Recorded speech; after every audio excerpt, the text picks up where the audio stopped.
আমি ভারতীয় হিসাবে আমি গর্ববোধ করি। I am proud to be an Indian. Good afternoon to all. আশা করি সবাই ভালো আছেন। আজকেও কিছু নতুন নতুন সেন্টেন্স নিয়ে ডিসকাস করব। আপনারা আশা করি আমার সঙ্গে থাকবেন। চলুন ভিডিওটি শুরু করা যাক। ওকে। ভবিষ্যতের জন্য অর্থ সঞ্চয় করো। Save money for future. Rajib ইচ্ছা করেই মিথ্যে কথা বলেছিল। Rajiv told a lie intentionally. তোমার আগামীকাল আসার কোনো দরকার নেই।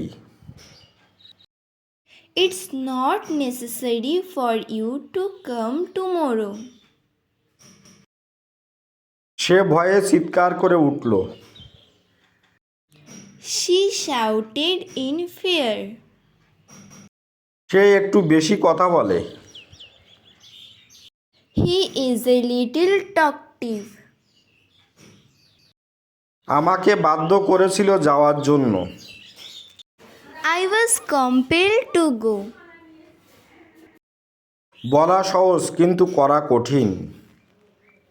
It is easy to say but difficult to do. গরিব হলেও তিনি সুখী।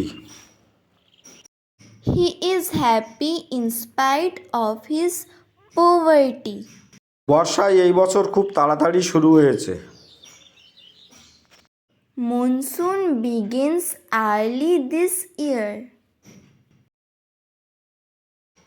আমি তোমার এই খারাপ ব্যবহার সহ্য করব না। I shall not tolerate your rough attitude. Tina তার সমস্ত উপায়ে চেষ্টা করেছিল। Trina tried all her plans. তোমার কথা বিশ্বাস করি। I believe your word. Suman সত্যিটা জানে। Shumon knows the truth. কেন তুমি এটি মেনে নিলে? Why do you allow this? তাহলে ক্লাসটি আজকের মতো এখানেই শেষ করছি। ভালো থাকবেন সবাই। আপনাদের দিনটি শুভ হোক। Have a good day.